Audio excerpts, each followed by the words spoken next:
Sick.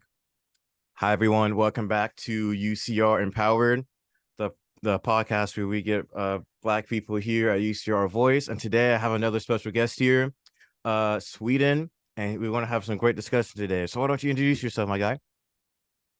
All right, I'm Sweden. I'm a second year here majoring in computer science. And a fun fact about me is I'm a triplet that grew up like half an hour away from UCR. And I think it contributed a little bit to my focus on the school having like a friendlier, more collaborative atmosphere. Oh wow, that's actually a surprise. I didn't know you were a triplet, dude. Okay. Yeah. Okay, what is that like? That's unique. What is that like? Oh, it's an interesting experience. You get used to sharing a birthday after a few years, but Oh yeah. it's definitely different than having like I didn't even think most different age siblings. Yeah, I didn't even think about that. You share your brother with two other people, right? Oh my God, that's Yeah. amazing. That's amazing. Okay, well, I bet they're amazing people, but we're here to talk about you today. So, you said you're a CS major, right?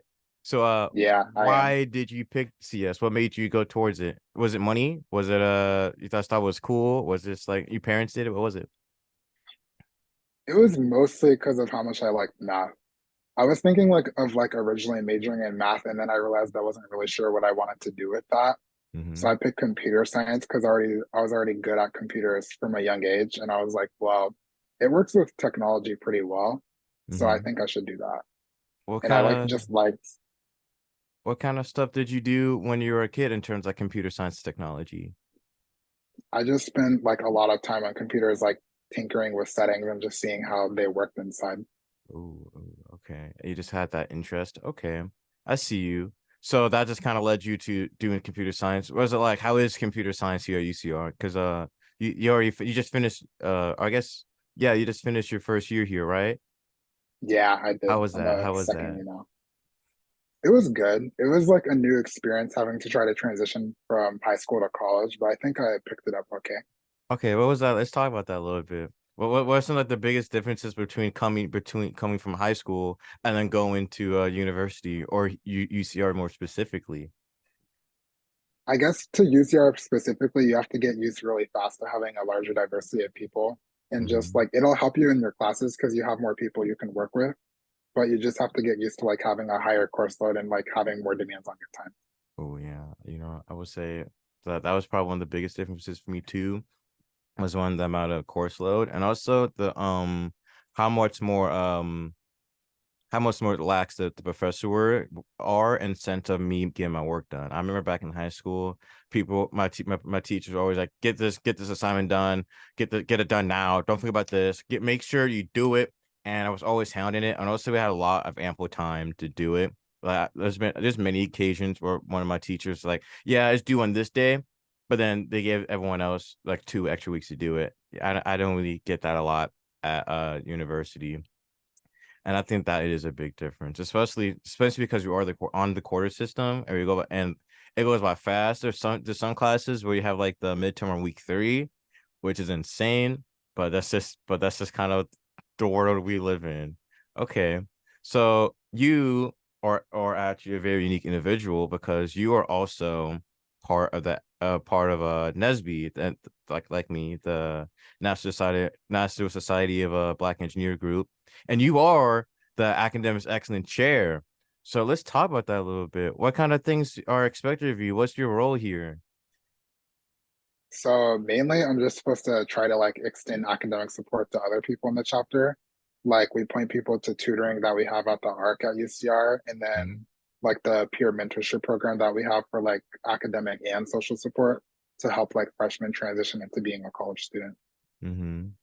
And then on top of that, I have to promote the graduate programs we have, other stuff like undergrad research, internships, and just like general career information, stuff like that.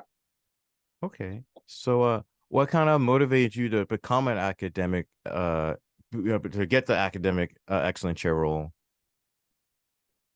I just wanted to take over the role from the previous academic excellence chair, Haley. Mhm. I thought that it was cool the work she was doing to like promote academic opportunities across the chapter, and I wanted to keep doing that. So So we had students coming in that weren't like knowledgeable about stuff like internships, like how to get a job or do research. And I thought it was important that someone like show them where to find those things. That's amazing. That's amazing. Well, I'm glad you're doing that kind of work. I'm glad you're doing that kind of work.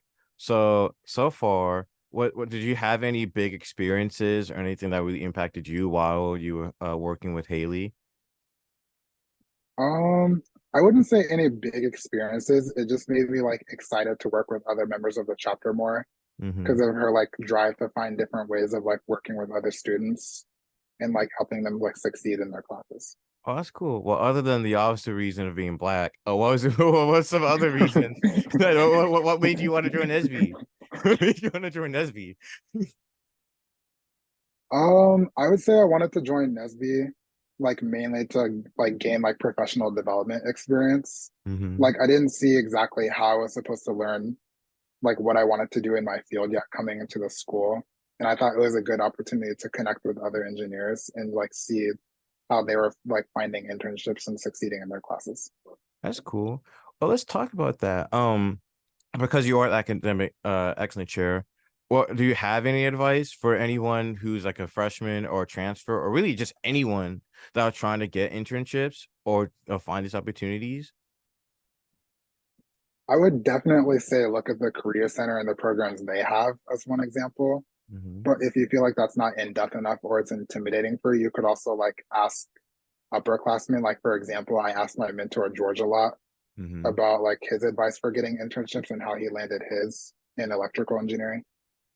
Ooh, ooh, I love E. That's a good major out there. Okay, I get you. I get you. Have you so far been offered or been working towards an internship so far? And so how's that been going? I would say I'm more on the side of working towards an internship. I haven't gotten one yet, but I was also a freshman last year, so I feel I like it's feel just more of a work in progress. Yeah, it's actually most people who get internships. I feel mostly like juniors or seniors, right? And that's really common. It also makes sense because then you have like the more knowledge to back up like your actual skill and abilities, and you have more experience in that regard. But there's a lot of ways that I feel like people can internship because it was for me it's one of those things. It's not a one-way street, right? If Nesby, if for those at home that don't know, we do go to regional conferences where it's primarily companies looking for black engineers, and we do have offer seats for that. And then I would do recommend that you go. It's pretty big, and we have multiple like big names coming from like Tesla, Boeing, like Gas in our case, but sometimes it's the power or electric company that are based in different states that offer internships with the express goal of hiring black engineers, and I really recommend that. That's actually how I got my internship. Now was I went to a engineering conference where Whirlpool, like the people who do like the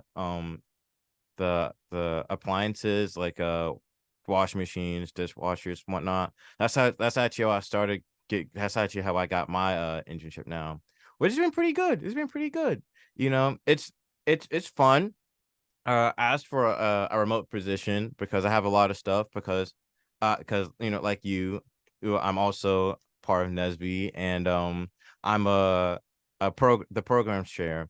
And if you didn't watch my last episode, you forgot my main goal this year is to have programs or workshops that help you become a better engineer, that gives you the engineering mindset. Like how should I be thinking, how should I approach these problems, other things like how to get an internship. So I'll be working with Sweden a lot. So if you ever see us, please come by, say hi. So things like that, and also just to hang out, having programs where we can just build a community and just hang out, because if anything, that any group, no matter what club, I think the most important thing is to have community. Okay, so Sweden, well, that said and done, let's move on to topics. So far, oh, I know we both just started our new position here, but have you faced any big challenges in your role as your academic excellence chair yet? And if so, how do you overcome them? For me, I'll go first. I can give you a little bit of time to think about it. for, Okay. for me, the hardest part is scheduling. and like making and like that scheduling basically, right? Because I do a lot. I just told you the other day that I work with foster kids, so I do a lot of social care work and that stuff done. I have the internship, and then I have all the program chair work responsibility I have. So scheduling and making time and not forgetting stuff or overbooking. The last thing I want to do is book two things at the same time and I have to be at two places at once, right? So that's the problem with me trying to make sure I give myself enough time to do everything, and also to give me an opportunity to actually relax. Like in my free time, I've been learning how to play the Chapman stick, and for you guys who don't know, it's like a guitar and a bass put together that you play with like both hands, but the guitar on one side and the bass on the other one. So it's pretty cool. So for you, what are some challenges you face so far? I wouldn't say like challenges specifically, but I guess one challenge coming into the position is I wasn't really sure like how to approach handling the responsibilities. Like I didn't really have a clear path to take. Mm, Like I saw working with Haley what I could do to improve like on academic outreach in the chapter, but I didn't know the best way to do it because I didn't have that much board experience at the time. mm-hmm. So it took me a little bit of trial and error just to like as you did make a schedule that worked for me and make sure I wasn't overbooking myself so that I was able to carry out all the responsibilities. I get you. I get you. Well, have you learned? Did you learn anything from Miss Haley when you're working with her that helped you or give you a bit of guidance for this position? I think best the for sure the biggest two takeaways were leadership and communication skills. Like just her like being able to handle working with other members of the board and like setting up events and stuff that would help the most members of the chapter was a big takeaway. Ooh, yeah, I like that one. That's something else I kind of want to really emphasize at my time during my time here as the program chair. I want to have a bigger emphasis on collaboration. So, and I will say you're perfect for that. It's been really fun to working with you, dude. I'm really glad that we've been working together for the past couple of weeks, and I'm excited to see what we're going to do together for the next or for this year and the beginning part of next year. I know we're going to do some big stuff together. We've been doing some big things. We've been doing some big things, as we all should, should. Okay, so how has Nesby like impact you? Has Nesby influenced any of the things you done or any choices you made? I mean, well, it's for sure made me a busier person, but Mm-hmm. I would say that it definitely like made me more well-rounded because I have to be able to balance like schoolwork and my social life on top of the responsibilities of the club. Mm-hmm. But like the leadership skills that it gave me definitely helped with like coordinating events and just being able to provide support to other members of the chapter. Okay, I see. I like that. I like that. So, do you have any advice for scheduling? Since that's like a big thing for both of us. Do you have any advice for scheduling, or how do you tackle that?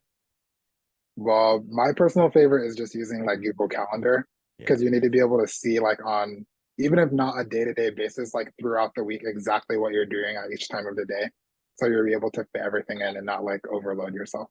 Yeah, definitely. Google Calendar is like a must for me. And for those at home, I think Google Calendar or Planner or whatever you use is also a must for you because it's really easy for things to slip on the table. If you remember, I mentioned that most professors don't remind you about when assignments are due, or they just do the lecture and then they, go back to the research or do whatever they do, right? So they're not really hammering you home about what kind of assignments are due. Some do, but especially more the ones that are like really heavy in the work, they just tell you to give you an assignment, and then that's kind of where it ends until the next one, right?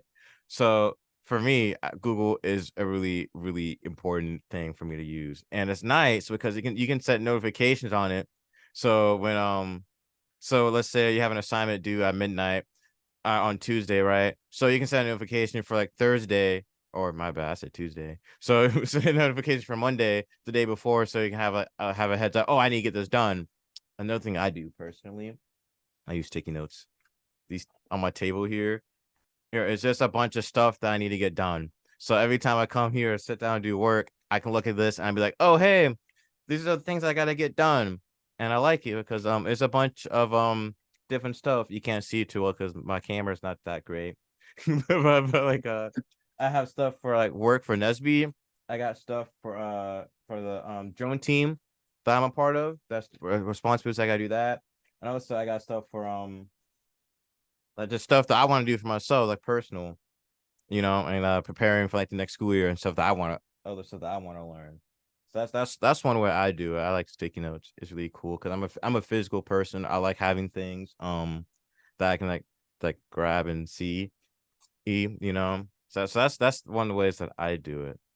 Okay, so with that said as well, going back to the Nesby portion, or what do you have any notable experience with Nesby? Or do you have anything that you like a lot about it, or something that you think is really like powerful for you about it? I would say it's mostly just like having the opportunity to work with other Black engineers, like people Mm-hmm. who have the same struggles that you do, like in a competitive and challenging major. Mm-hmm. Like one specific thing that NSBE has that I think even like other career resources at the school don't as a club is we're able to go on trips to regional and national conventions. Mm-hmm. Like one of my favorite experiences personally was getting to attend the 50th National Convention in Atlanta a few months ago because it was a good opportunity to just see what other jobs were available for me in computer science and have the chance to learn from people older than me. And you know what, too? It was fun going to Georgia, wasn't Yeah. it? Unfortunately, I couldn't go on that trip, but I know that it was a great trip and a lot of people had fun. And speaking of which, hey, Haley, she's so committed. I remember she we took the electronic circuits class together, right? And one of the Yeah. reasons why I didn't go was the day of the final for that class was the same day as the regional conference in Georgia. But I said, I don't know. I kind of want to study for my final, but she won anyway. She's cracked. She's insane. And then she passes too with an A. She's built different. She's built different because she was telling me that while the conference was going on, when during like the breaks and when it was slowing down, I can't remember if they had a basement, but she would go somewhere and she would study, and then she took the final, and then she went back up and then went back to the conference. And so I was like, she's built different. She's built different. I don't know if I can be able to handle that. And then she got an A. It's insane. It's insane. Okay. And speaking of Haley and Black experiences here, I know you experienced because we talked about it a little bit. Was Yeah. well, it's a little bit less so here, but definitely in like high school and when I went to community college, it was really common for me to be either the only Black guy or the only other Black guy. I remember when I was taking physics 202 at MSJC. I went my first day, I sat down and he started right from the get-go with the lectures and all this physics stuff that we won't get into here. But and I was like, wow, this is really difficult and it's kind of confusing. But at least I got my homeboy with me, and obviously it was another Black dude. But that same day, like 30 minutes later, he got up and he left and he never came back. So I was like, Oh well, so no. I was like, dang, I'm the only Black guy here again, right? And on top of that, um, I remember another funny story was for those of you who are interested in Nesby, one of the programs that we do offer is mentorship. So and it's really good because if it's really helpful for where you transition either from a community college or you're a new student here because it gives you guidance and a support of how things kind of function and flow here. Like and also a great way to get advice from someone who's already been through like the academic like kind of process or system here at UCR, right?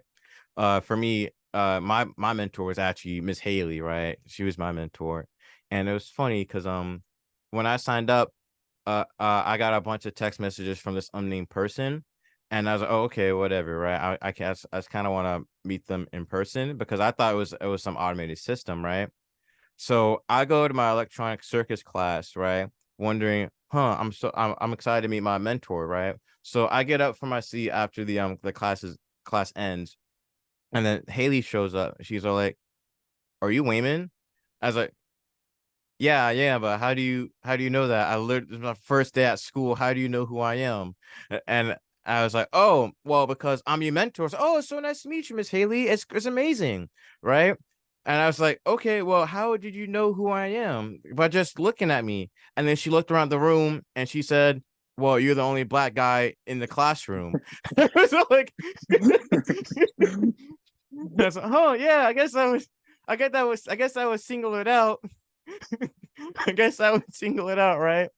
So, I always thought that was really funny, and that kind of just as far as also part of the reason why I wanted to become programs chair, because I wanted to encourage people not to be afraid of these kind of harder classes or in engineering, because I think engineering is a thing that anyone can do, that is possible for everyone if we want that to be a career, right? I don't know if you had a similar experience like that. Do you? I mean, not yet, but once I get up to the upper division classes I have to take, maybe. That's good. That's good. Yeah, I noticed that. For me, usually the more general stuff is more diverse, but the more like harder and more like higher in the high division classes I take, the less and less people that look like me are in them. And I feel like that's a common thing. And even the stuff when I was music major, there was the more higher division classes I went into, there's a lot less people that looked like me, you know. And I always wondered why. I always wondered why. Maybe we talk about that some other time. Okay. So in terms of the academic excellence chair, what kind of impacts do you think they had on like NSBE members? What kind of support do you guys offer them? Um, I feel like it's important for like just having to build the ability to transition in freshmen. Mm-hmm. But like the biggest impact I think we have is just like making our members more well-rounded, like similar to how I think I felt after becoming into the position and Mm-hmm. like helping me balance like different aspects of being a student. Because like we're able to give them like academic support and like turn them to places that can help them in their classes, as well as like giving them information on internships and like career advice and whatnot that they might not get from other parts of being at UCR. Mm-hmm. I see. I see. So going back to how do you become a rounded student? What do you have any type advice or tips or anything that you were told that was helpful for you? How do you do that? I feel like it's harder to give advice on that because honestly, it just takes time. It does. Like It does. even like having a position with responsibility, you just have to like learn what works for you as you go. Mm-hmm. Like a lot of freshmen coming in, they might not be able to figure out the best way to approach that until they've just like spent time taking classes and like having a social life. So it sounds to me like your answer would be something along the lines of just go out and experience it, do it, just do it, right? Yeah. Just experience it and learn for yourself, which is I think is also a great approach, right? It is a great approach just to go out and just do it for yourself. Um, you know, and I think yeah, I would agree because something it's actually common for people just to be like, oh, I want to become a well-rounded person, or just I want to be a better person in general, but that's just when the conversation ends, you know. And I was talking to Victor the other week when we went for the first episode about that, like ton of people say, "Oh, I want to learn how to code or I want to make this thing." And those things are amazing and they want to do them, but that's where it ends. So, I think I really want to push this narrative of like not just saying it, but doing it as well. And I really hope that when the police programs start, that we can actually impart that on other people. Because I think people would be a lot more successful if they did more than just talk with their mouths and but also just did these things with their actions. I think that's really important. So, in terms of professional development and academic support, how do you guys support? How do you guys support these our members? I think it's mainly just like the combination of like academic resources that we're already offering, but Mm-hmm. also like under the mentorship program, just like all the advice you can get from a mentor and like Mm-hmm. getting an insight into like how they handle their classes and like how they grew into their professional interests helps out a lot. Mm-hmm. Okay, I see. Well, because like we said, you just finished your first year and you were part of the mentorship program. Do you have anything positive or even negative to say about it? I want to know your thoughts. I would definitely say that the mentorship program is one of the best parts of our chapter. Like just like Mhm. all the amount of help that you can get like to ease yourself into college more and like all the different stuff you can learn, it helps out a lot.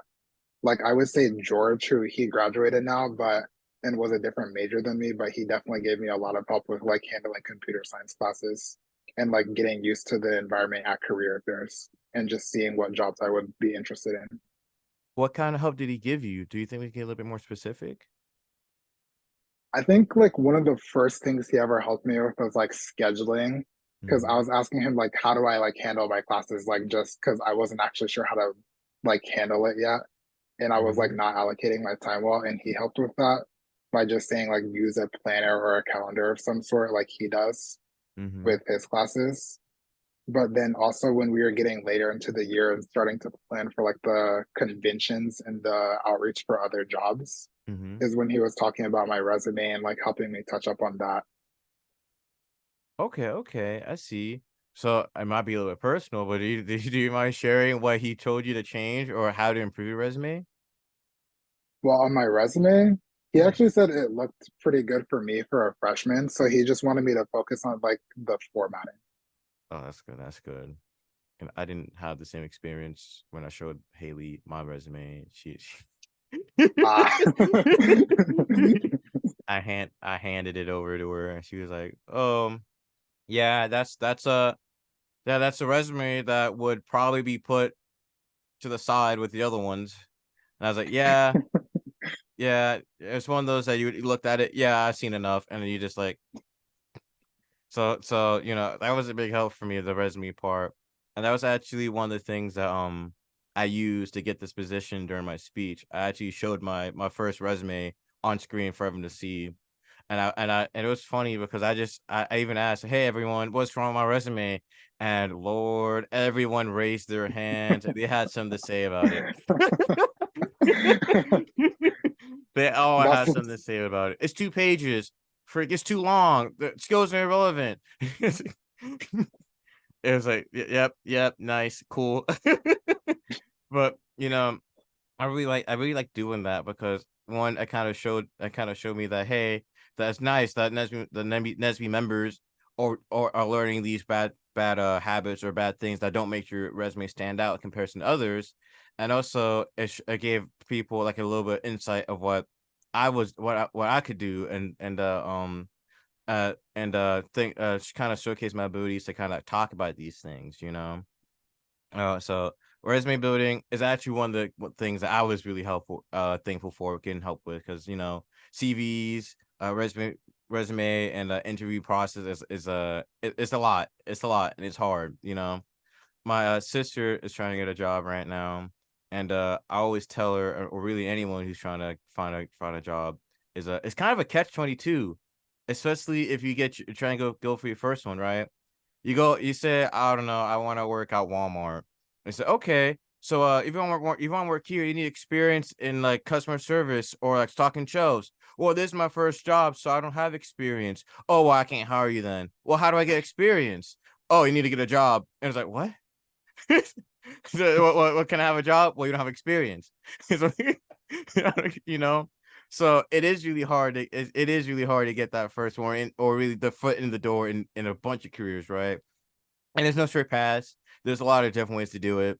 There's a lot of different ways to do it, but it's rough. So I really recommend just really using all the resources you have, especially at the career center, because the career center is really great. I know you've been there, and if you have, I know you will be there. So it's really great. They do a lot of great work there and making your resume like stand out above the rest and making you competitive.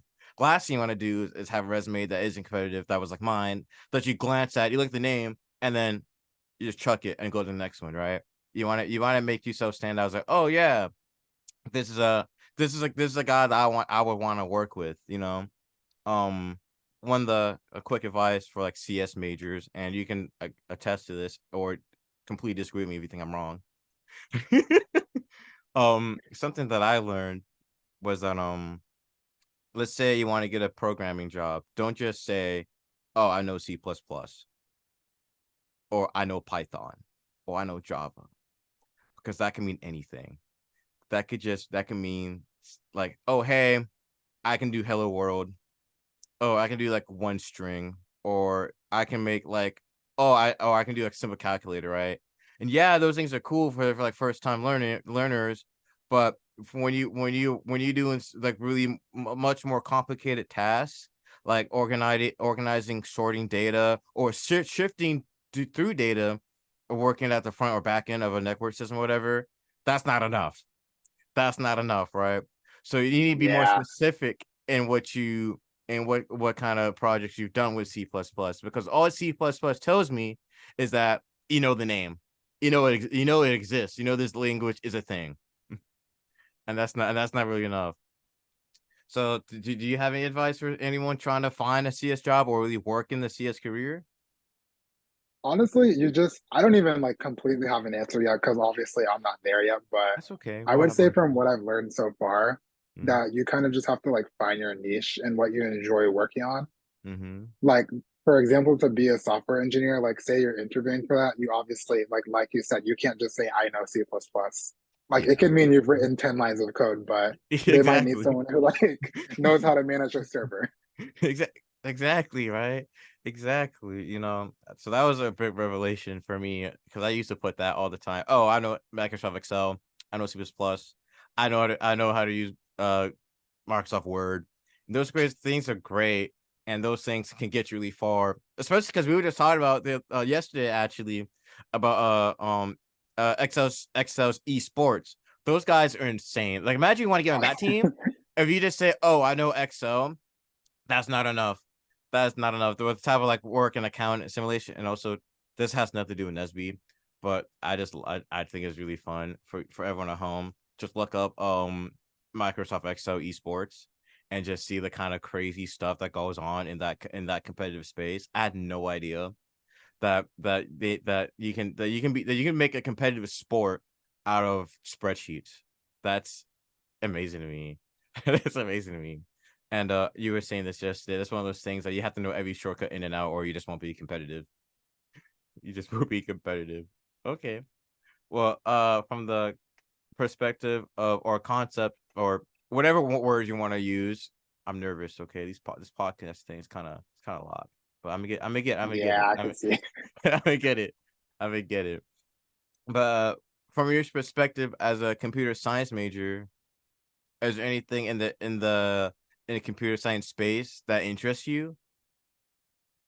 There's honestly a lot, but I would say if I like had to focus on like, I guess I could say one or two.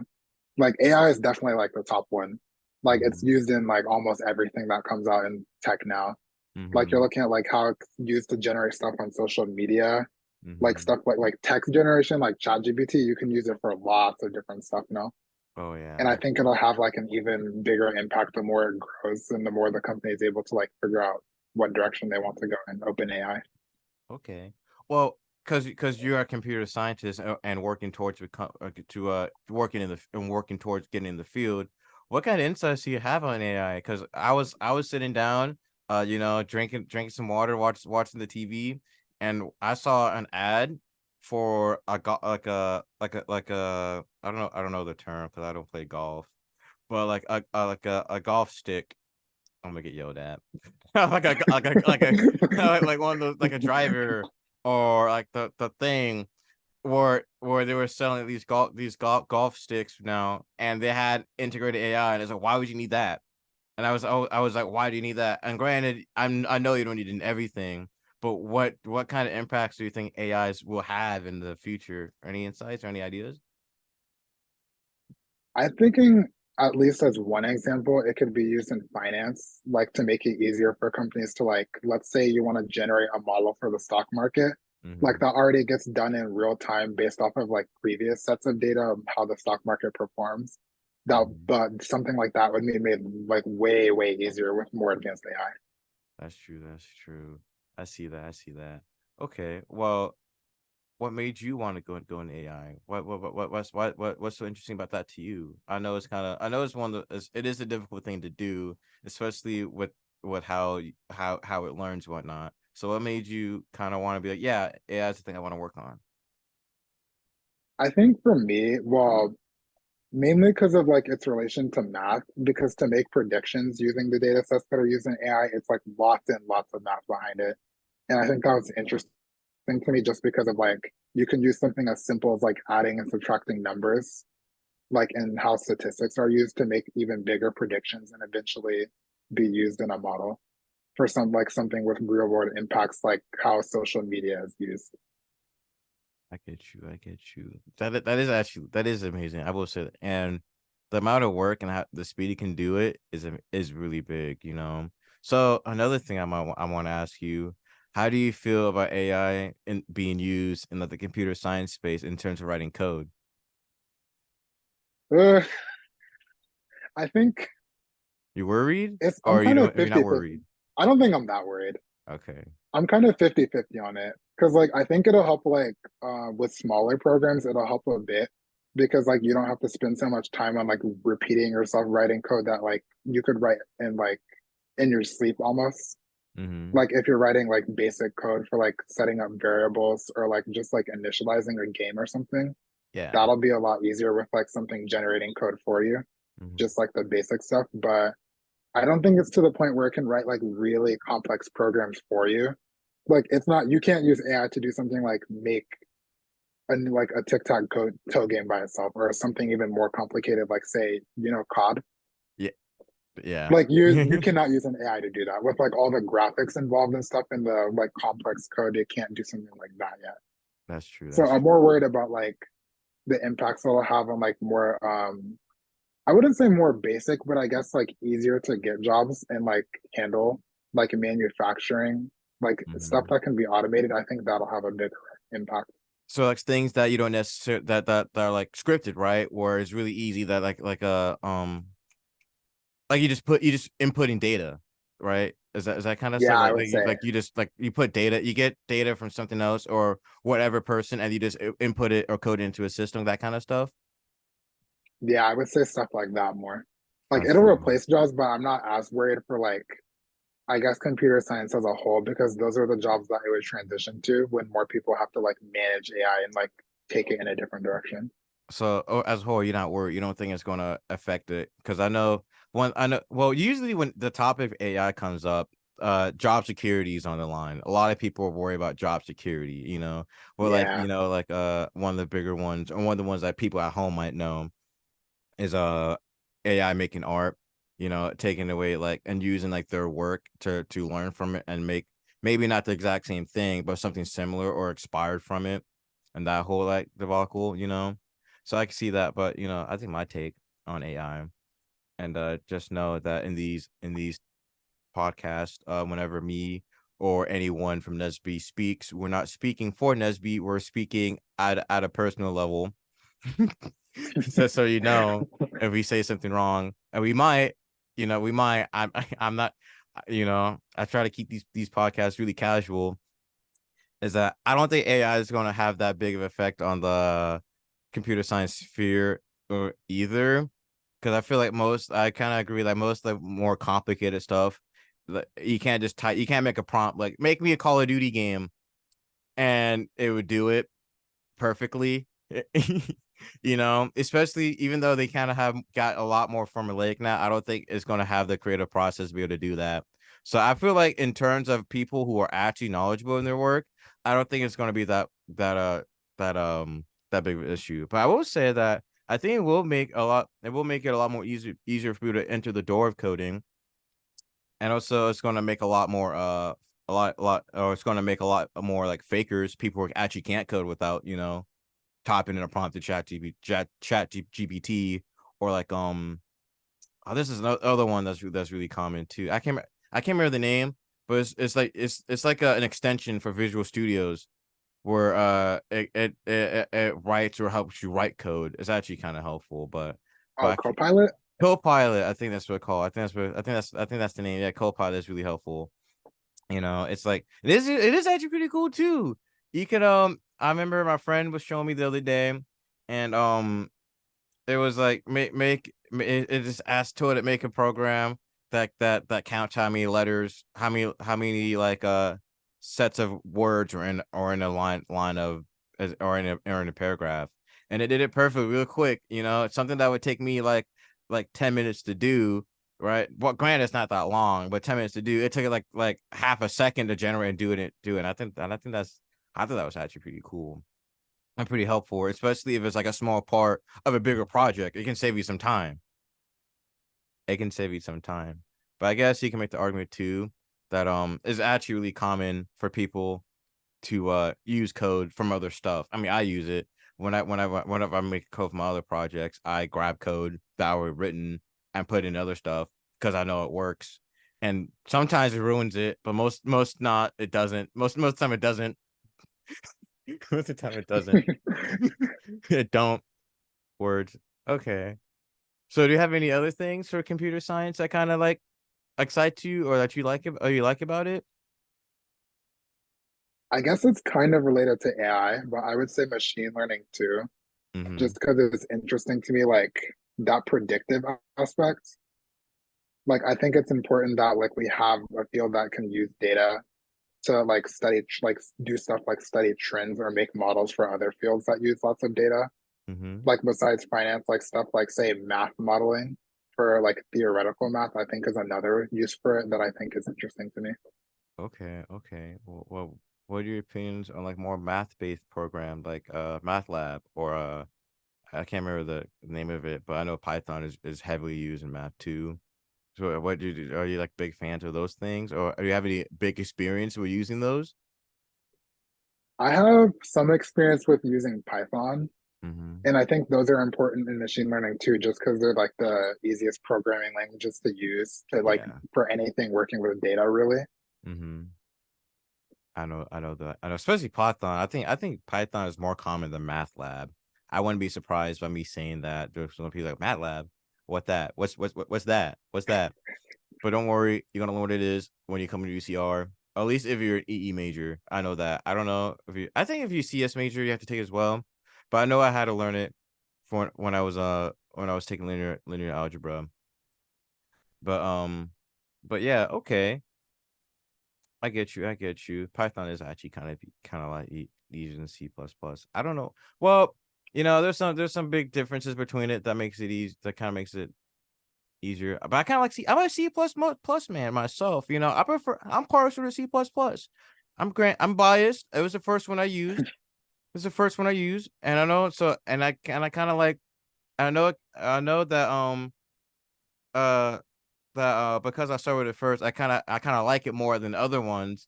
In fact, I was trying to learn Python on my own before I came to UCR, and I kind of stopped because I was like, why?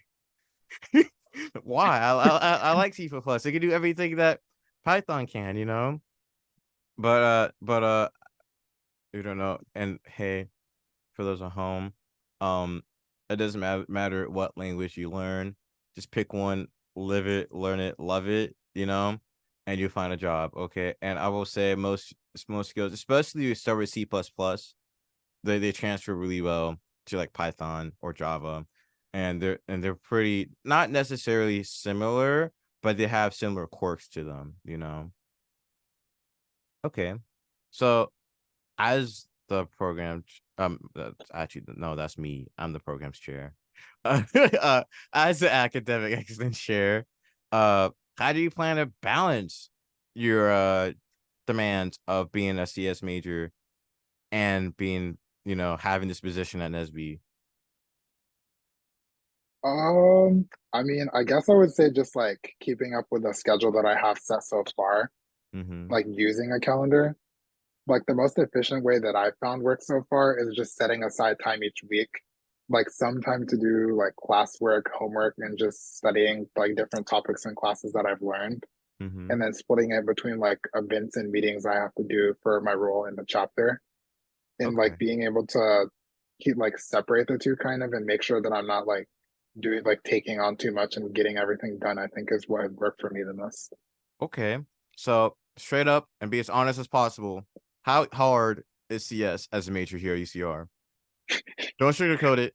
I want people to know that It if it's a cakewalk or if it's a struggle, I want people to know. it depends on how far you are so far, but honestly, I would say it is pretty hard. It's pretty hard. Did Like you we don't. have it where you're just getting handed an A. Yeah. Did you? Yeah. Yeah. Sorry, I was just reminiscing about some of the classes that I took. Anyway, sorry. Anyways, what in your opinion makes it so difficult, right? And actually, before I answer that, let's put a pin in that. Did you come to UCR with some CS knowledge, whether it was coding or understanding the different levels of programming and how it works and whatnot?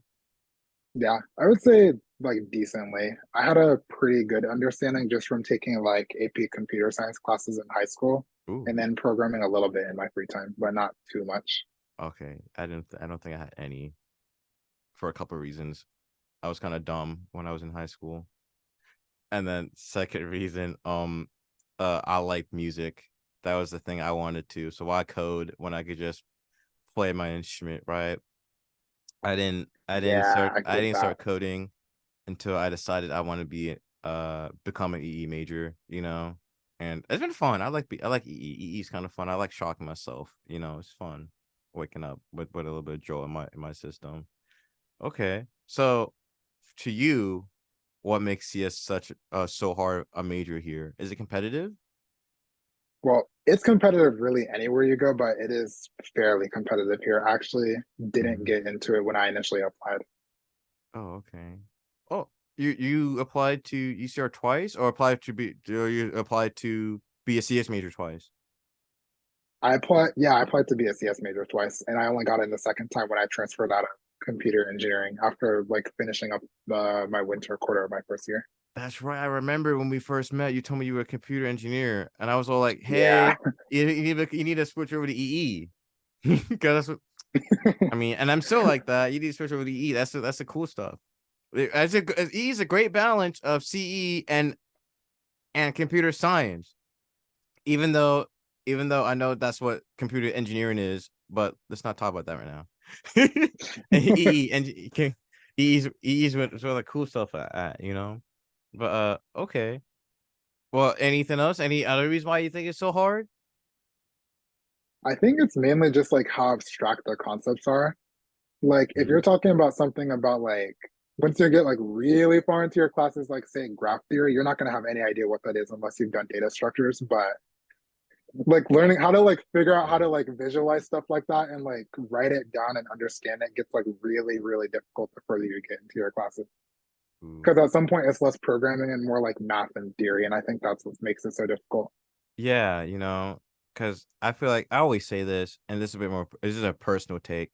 Is that I feel like anyone can learn how to code and program pretty easily on their own, right? But I think the part that makes a distinction between a programmer and a computer scientist is how they visualize it and how much of how they take it off the screen, right? And more higher level concepts. Because not to say that programming is easier, but actually know what's under the hood and being able to have these high level concepts. I think that's what makes the distinction between a programmer and a computer science, especially nowadays. Because we were just talking about AI, where we can just ask AI to be, hey, make me a script that does this thing, right?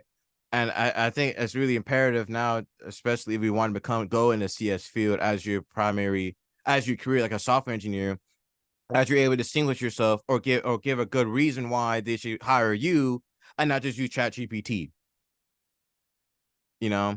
Especially since it codes a lot faster than we ever could. It doesn't depending. I know it depends on the size, but a nice simple function can be done in like a good couple of seconds, depending on how difficult it is. So I think it's really imperative that people are able to like distinguish themselves from give that they give companies a reason, not just ask an AI and ask a person to do it. And there's a bunch of reasons for that, right?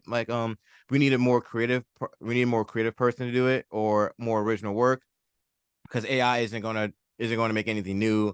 It's just gonna rip and take work from someone else, which is actually pretty in line with engineers. But so I think it's really important for you as a coder to be able to handle these things on your own and be able to think creatively, and we're going to talk about it in one of the programs that we're going to do. Let's give a reason why I should hire you and not just ask ChatGPT. That's actually pretty accurately named, I would say. You know, it's coming. Don't worry. Just you wait. It's gonna be a fun program. I think actually you working on that one. You're working on that one too. So with me, okay. So in computer science, what kind of support system did you find fundamental or necessary or really helpful here at UCR? How good is support system for CS majors? Uh, I think it also depends on what classes you're taking too, because some of it is course dependent, Mm-hmm. but it kind of depends. Like I would say in the intro courses is really, really good, and then it's less and less the higher up you get. But you could probably say the same about most of the engineering majors. Yeah, you're gonna get. I know because it's something we're talking about, and and something we're working on too. Is that more common classes that everyone has to take, like calculus, like the intro to like computer science, like the 10 series, like 10A through 10C, I think. No, 10A to 10C. You can find tutors for those all the time or everywhere, and there's a lot of resources on the internet as well for you to study and look at. You know, but and one of the first times I realized that I couldn't just look up stuff on the internet and understand it by watching like a 20-minute video was when I took electromagnetism. And I know I might say that a lot in the future because I think the second time I brought it up in my podcast. Well, it is the second time because the second episode. But they said something. They talk about some. They bring up some really complex topic. I don't understand it. I was like, oh, okay. I just go look it up on YouTube. Nothing, nothing good. Just and it's like it's either in a you hit rock bottom when it's in when the only help you can get is on YouTube at least is in a different language that you can understand it, or it's a small fraction of a higher concept for even a harder class. So I thought that was insane. So I will say, well, we won't get into it here. We can talk about that some other time, or if you go to UCR, come to my workshop because that's something that I'm gonna be talking about how to tackle a class that doesn't have any tutoring, right? I will say though that UCR does have a lot of support, or more so for these lower division classes, like I said, the intern CS, the 10 series, that intro like C++ or Python, right?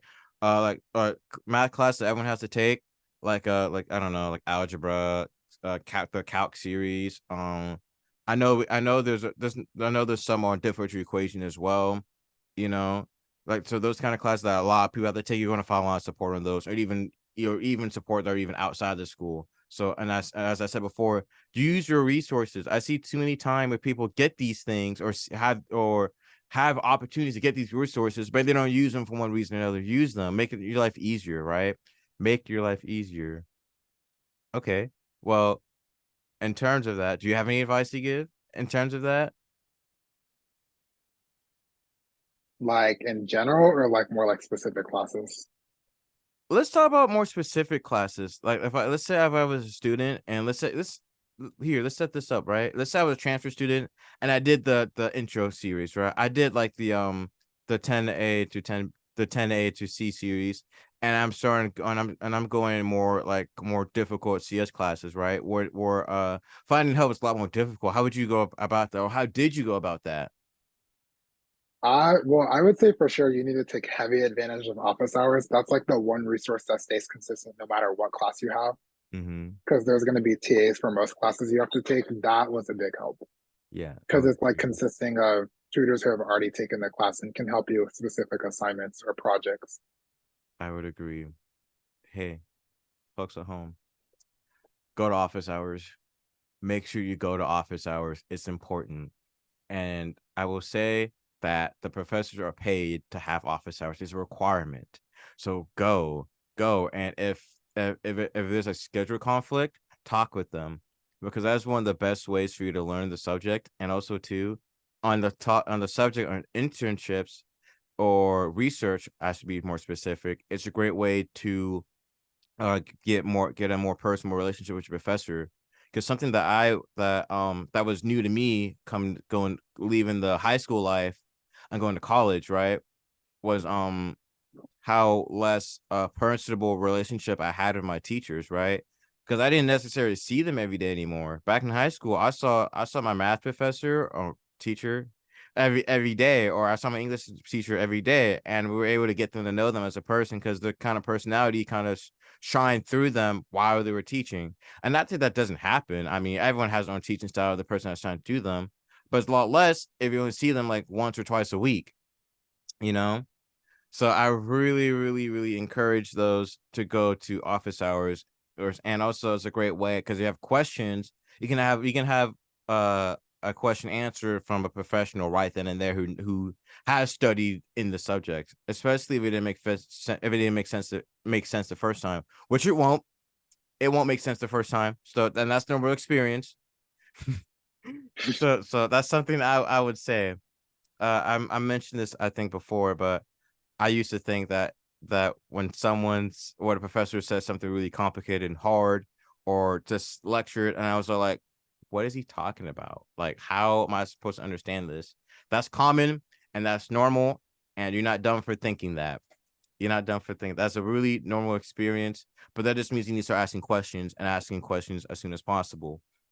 And notice that this second time this topic came up from the last episode. So I hope you know how important it is that we reinvigorated or reminded you about that. Okay. So let's change the subject a little bit. Unless you have a little bit more to say about that. Unless you have a little bit more to say about that. I would say mainly just besides office hours, like there's also tutoring available, like taking advantage of study groups.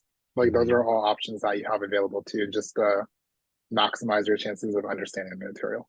Okay. Well, for people who aren't transfers or have some coding knowledge under their belt, how would what are some resources here at UCR that you take advantage of or you know of that were really good for people for CS majors or people going to CS? For CS, I think we also have SIs, supplemental instructors that you can go to like in place of an individual tutor. That is Mm-hmm. also really helpful if there's a specific class you're struggling with or a specific topic in a class. Yeah, that's true. That's true. That's true. I recommend that as well. I recommend. Do you know how you can find these things, or how do when you come on campus, how do you find them? You know. Like on campus, there's a specific building where we actually have some of our study events. Mm-hmm. Then Sky Hall is like next to that is the ARC, the Academic Resource Center, is where you can find a lot of these resources and find someone who can help you. Yes, make sure. I agree. Make sure go to the ARC or the ARC. They're great people there, and they do know their stuff, and they're more than willing to help you. I mean, that's their job, right? That's their job, so it's more than willing to help you. And I will say, personally, I guess it's really more helpful for like the more lower division classes and the more classes and the classes that most people have to take, right? But like I said, get as much help as you can. Get as much help as you can. So on the topic of CS, do you have any advice for people going to the CS major here at UCR? Any like how what kind of mindset should they have, or should they be like, or like any advice? I think you just need to come in with the mindset that you're going to have to do a lot of work. And I'd say almost like as much, if not more, for CS and other engineering majors, you need to be able to take advantage of like research opportunities and like one-on-ones with professors that might not be as available at other schools Mm-hmm. because they're like it's obviously a huge workload and you need to be able to just like work instead of just like focusing too much on the social life or like trying to fit in too many like clubs or other things. I get you. So just to hammer home how much this work, how large this workload is. Do you want to like share a little bit about your workload when you were at CS for one of your classes, or like for as a CS major? I would definitely say it's different depending on how much experience you have with coding and just like coding concepts in general. But I would say I was spending an average of like 20-25 hours a week just on my CS classes.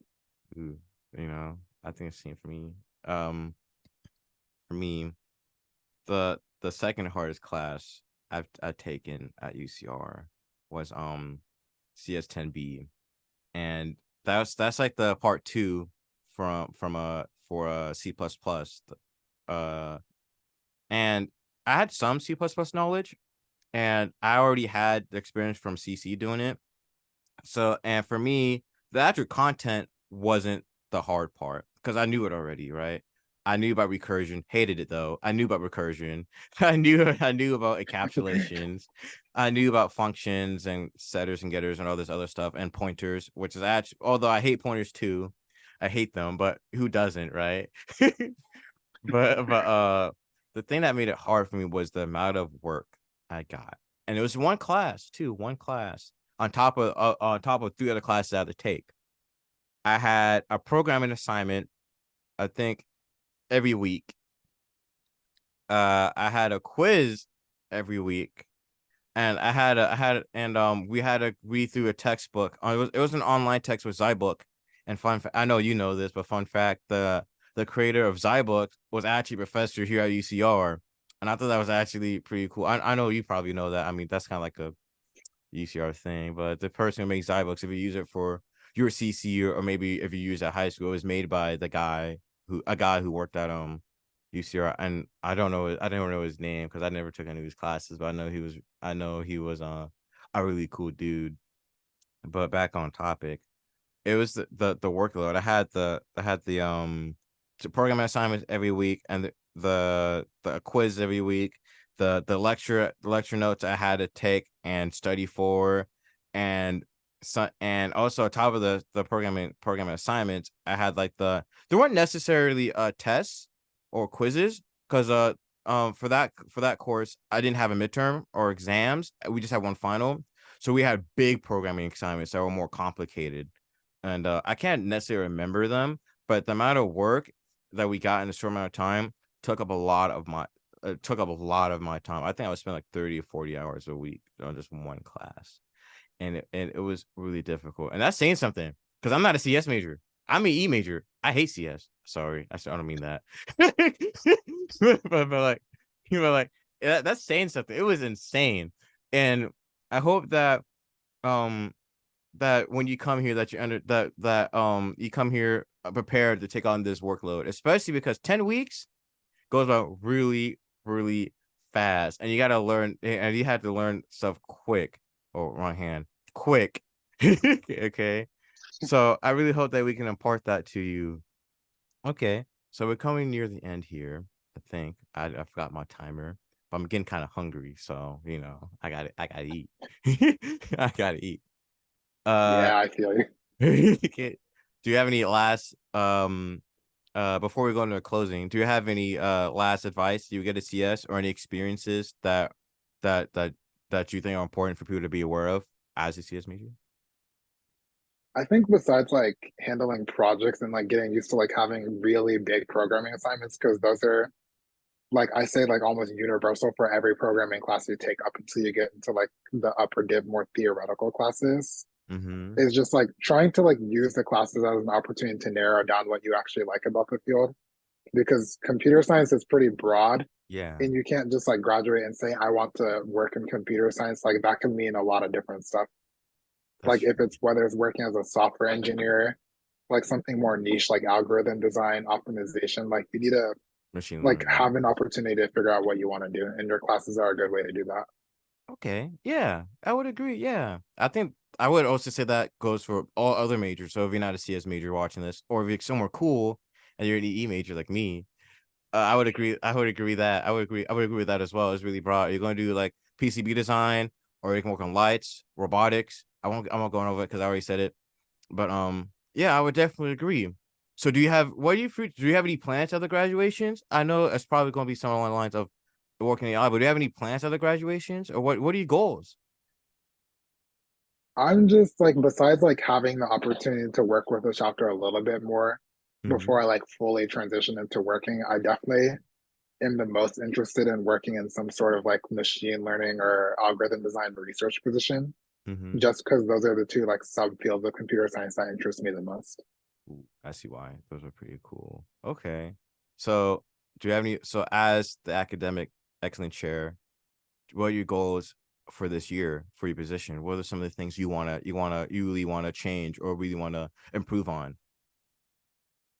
I just want to make sure that we like have more opportunities to like give academic outreach to the younger members of the chapter, especially like the freshmen, sophomores who don't have that much experience in like figuring out what they want to do yet or don't know like how to look for an internship or do research or any of those things. I think it's important that we promote that a bit more. And Mhm. I also want to see more collaborations with other clubs that I think a few I could set up this year actually, but I think that would be great. Ooh, okay. How do you plan on doing that? Or do you have any clubs in mind? Shout out by any chance? I definitely want to try to work with ACM just because we already have a lot of engineers and a few students in computer science. I think it would be a good opportunity. I get you. And for those who aren't there yet, home, I can't remember what ACM stands for, but it's basically our computer science club or computer engineering club. It's a really big org and one of the biggest there. And it's and if you are doing CS, I recommend that you join ACM because they do a lot of great work. In fact, not all the websites, but most of the websites that are made for these clubs, like I think NSBE included as well. That made for these clubs and groups are made by ACM. So they do a lot of work and a lot of good opportunities are given by ACM. And also, I'm gonna hold off on that because I'm not sure on that, so I don't want to spread any false information. So, but I do know that they have positions there for you to join and get some good experience with. Are you part of ACM? I hope you are. I am. You do. Well, I not the. work, Mhm. well, I'm not on the board of that club, but I have worked on two projects already with them. Oh, I remember. Yeah, I remember. Do you want to quickly just go over it real quick? Yeah, so the first one we were designing like a full website because most of our projects are full websites. The Mm-hmm. first one I helped with was like a full website for the RoboSub Club that we have here at the school, Yeah. who designs like I think it's like model submarines. Mm-hmm. I'm not sure if they like submit them to competitions or anything, but we just like made a full website that like showed their board, the projects they done, like stuff like that, and their social media and everything. It's funny because I actually used to be part of RoboSub. Really? Yeah, I used to be part of RoboSub and Solar Car. For RoboSub, it's a club that we don't make model subs. We do make submarines with the express goal of going to competitions. And I won't get into details here. If you want this, you can just for those at home, just look at the website. But basically, we get a bunch of disciplines together and we work on trying to get this drone to, or not drone, sorry, this sub to actually just go in the water and complete certain obstacles and challenges, right? Whether it's going through an obstacle course to go delivering like a payload or something like that. Uh, um and that's basically it. And I would recommend it. It's a good group. It's a good group. And they do a lot of good work and there's a lot of opportunities for everyone, whether you're mechanical, CS, or electrical. I was on the electrical team, so I mostly dealt with like the electrical systems. And I do know one of the big things for the CS teams because the drone had the sorry, I keep saying drone because that's the club that I'm working on right now. So, but it has to be autonomous, so it has to work on its own without any input from like a user. So that was one of the biggest things that we're working on. And we actually do have two models, two working subs on campus in the solarium. I don't know if you've seen it, but we do have two working subs already. I think we're working on a third. I think I've seen one of them actually, but I haven't Yeah. had the chance to like go look in the solarium, so I haven't seen all of them. That's cool. That's cool. Yeah, and again, I recommend joining any of these engineering orgs. They all offer a lot of opportunities, or make your own. Make your own. That's another way to do it. But you have to figure out how to get your money though. But, there's problems. You're gonna figure it out. Every group has their own challenge, right? Okay, Yeah. so we're closing it up because again, I'm getting kind of hungry.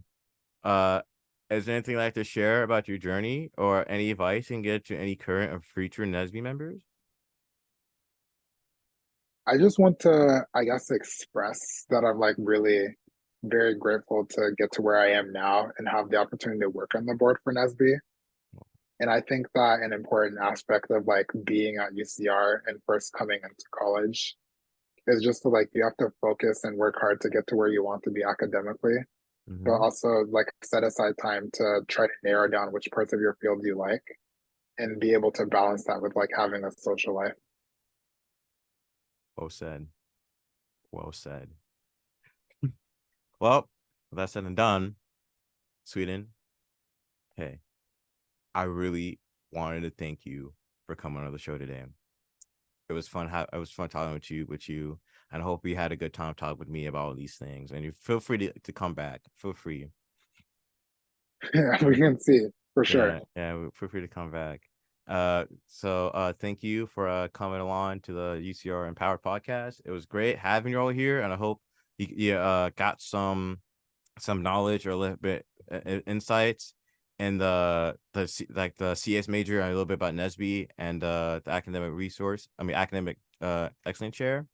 Feel free to reach out to if they wanted to talk to you. Then how would they do that? You could always just look for my email through the chapter by like say reaching out to the programs chair or just directly reach out to the chapter itself. Yeah, I'm sure if you just go to the African student room. I was talking with the guy. I can't forgot the name. I'm sure that they can point you in the right direction, and we'll be around. You see us. You see us. We see us. All right. Thanks for coming, and let's eat. I'm hungry. I, I'm gonna go do that too, Win. All right. I see y'all.